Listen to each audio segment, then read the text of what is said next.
Espace TV. Espace TV, le journal de 13h.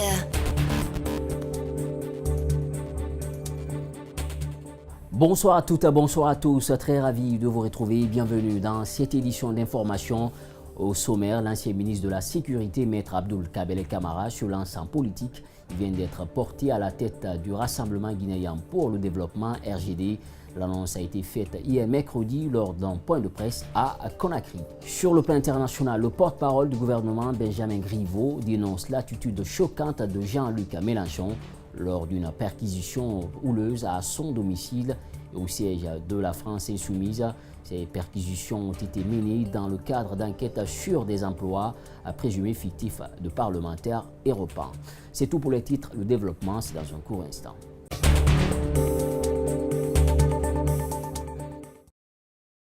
Pour une fois encore, bonsoir. Bienvenue dans cette édition d'information. Si c'est maintenant, vous nous rejoignez. Pour commencer, la Guinée, à l'instar des autres pays du monde, a célébré mardi la journée mondiale de l'alimentation. C'est la cité des agrumes qui a été choisie pour abriter pour une troisième fois la cérémonie présidée par le chef de l'État, professeur Alpha Condé. Les représentants des partenaires techniques et financiers ainsi que les acteurs des filières du monde rural ont également effectué le déplacement. Mariam Fodé Camara, Abdoulaye Camara, compte rendu signé. La journée mondiale de l'alimentation est une occasion pour sensibiliser et promouvoir les actions en faveur des populations souffrant de la faim. En toile de fond à cette célébration, agir pour l'avenir, la faim zéro en 2030 c'est possible. En Guinée, c'est la ville de Kindia qui a abrité l'événement, un choix pas fortuit.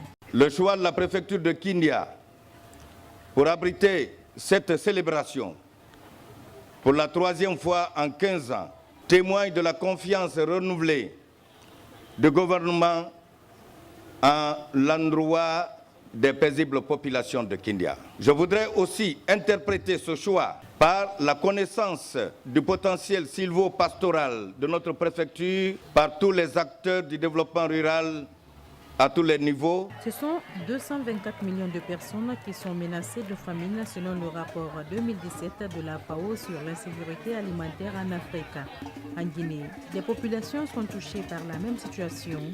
Le gouvernement, à travers le ministère de l'Agriculture, entend bien changer la donne. Les missions qui sont assignées à mon département nous demandent d'œuvrer à la mise en œuvre de la campagne agricole, au développement des filières et des infrastructures et surtout à l'amélioration de la production et de la transformation du riz et des autres cultures prioritaires. Présent à cette cérémonie, le représentant de la FAO a livré le message du directeur général de l'institution, dans lequel il souligne les statistiques des personnes souffrant de faim.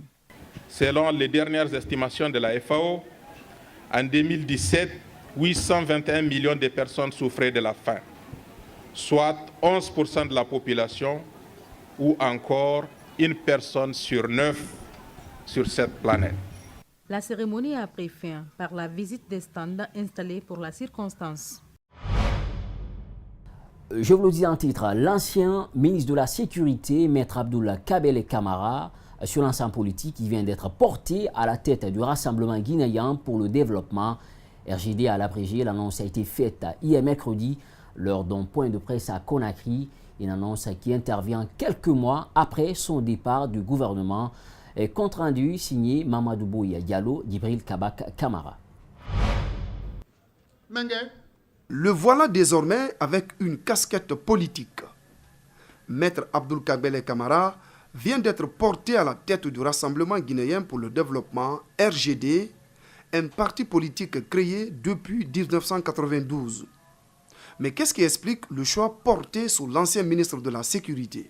Le leadership de Maître Abdoul Kabele Camara comme président du parti et tête de liste donc à toutes les élections en République de Guinée. Dans son intervention, Maître Abdoul Kabele Camara n'a pas manqué de dresser l'état des lieux de l'évolution du pays. Le quotidien des Guinéennes et des Guinéens se caractérise encore par une gouvernance politique hasardeuse. Une fragilisation des plus hautes instances étatiques.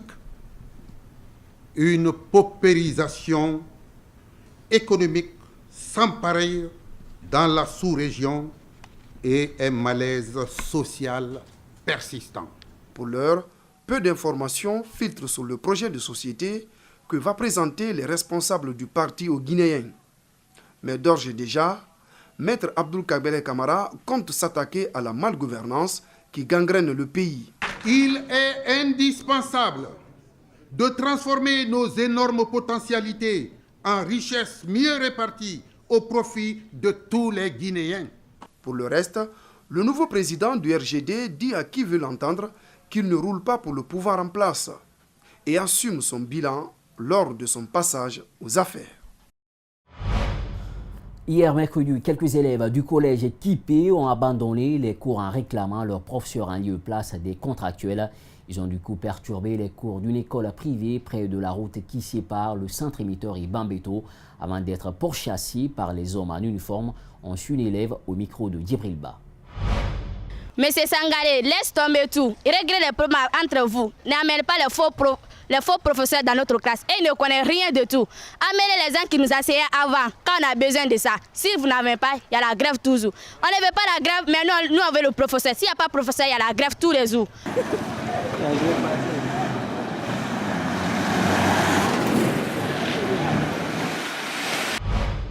Assemblée générale du syndicat des travailleurs du port autonome de Conakry s'est tenue mercredi. Il était question de tabler sur la base de leur future rencontre avec la direction générale du port et la société Albarak pour discuter de la crise qui sévit dans ce secteur depuis la signature du contrat de concession du port autonome entre le gouvernement guinéen et cette société turque Malik Sangiana Kamara Aliouba pour le compte rendu. Depuis la signature du contrat de concession du port autonome de Conakry entre la société Albarak et le gouvernement guinéen, le syndicat du port n'est pas resté bras croisés. Par tous les moyens, il est passé pour dénoncer l'illégalité du contrat et ses conséquences sur l'emploi des travailleurs. Pour une sortie de crise, la direction générale du port autonome a adressé un message aux responsables syndicaux à se retrouver autour de la table. Mais avant de répondre à l'appel, la base est consultée. On attend, donc quand nous allons faire cette rencontre, nous allons faire la restitution à la base. Si la base est d'accord, on entérime. Si la base n'est pas d'accord, encore le mouvement de grève continue. Porteur d'une double casquette, député, syndicaliste, Cheikh Touré se dit déterminé à jamais à défendre l'intérêt général des travailleurs du port. Ce, même au prix de sa vie. C'est mon devoir, c'est ça. Et mon devoir de syndicat, garantir le boulot des travailleurs, garantir le patrimoine. Pour le moment, jusqu'à preuve contraire, le contrat n'est pas rentré en vigueur. La dernière fois, le Premier ministre disait qu'on peut valider un contrat sans passer par l'Assemblée, mais pas le contrat de cette envergure. La section syndicale du port autonome de Conakry a par ailleurs renouvelé tout son soutien au mot d'ordre de grève lancé par le SLEG, qui selon elle mène un combat noble. Souma et sa délégation syndicale, c'est des véritables apologistes de la République de Guinée. Et nous exhortons à ce qu'on les paye 8 millions. Mais plus que ça, il n'y a pas un métier plus que l'ACA. Cheikh Touré, secrétaire général de cette structure syndicale, réaffirme qu'il n'a pas peur de la prison alors qu'il vient à peine de sortir de sa cellule. Comment moderniser le secteur avicole et surtout profiter du poulet en chair en Guinée? La thématique est en débat en ce moment à Conakry entre les professionnels. Par ailleurs, le secteur avicole représente les 20% de revenus pour le monde rural. Ceci n'est pas anodin, a indiqué le ministre du tutelle présent à ce quart d'échange. Djibril Ba, Ibrahima Souri Kamara était de la partie suivie. Il s'avère que l'élevage est un secteur incontournable dans le développement socio-économique de la Guinée. Le secteur, peu à peu, prend l'élan de la modernité, mais il lui manque pour l'instant quelques aspects à intégrer pour son essor. Acheter une Porsche pour venir rouler sur une route pleine de nids de poules poserait beaucoup plus de problèmes et de dommages. Donc ça coûterait beaucoup plus, l'achat de la Porsche coûterait beaucoup plus. Donc il faut améliorer l'environnement. Barry est un grand distributeur des œufs sur le marché local. Il éprouve des difficultés en lien avec la production locale, même s'il perçoit de temps à autre des bénéfices.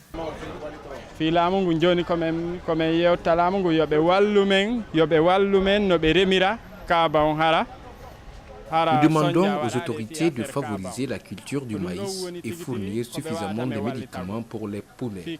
C'est ce que nous sollicitons. Pour trouver une réponse à toutes ces préoccupations, les professionnels du secteur échangent d'idées durant 4 jours avec des Marocains rompus dans le secteur avicole. De nombreuses techniques pour minimiser le coût de l'importation seront enseignées aux participants. C'est de les sensibiliser à l'importance de bien suivre et de suivre de très près leur troupeau, de façon à agir ou bien réagir le plus rapidement possible. Je suis convaincu que quand on arrive à former les gens, on va avoir un très bon rendement calculé. Il y a eu des experts qui sont venus former ici plus de 50 personnes. Si c'est les 50 personnes là qu'on devait envoyer pour former, combien ça devait nous coûter? La demande de la population mondiale en poulet cher a augmenté, et cela depuis 1970.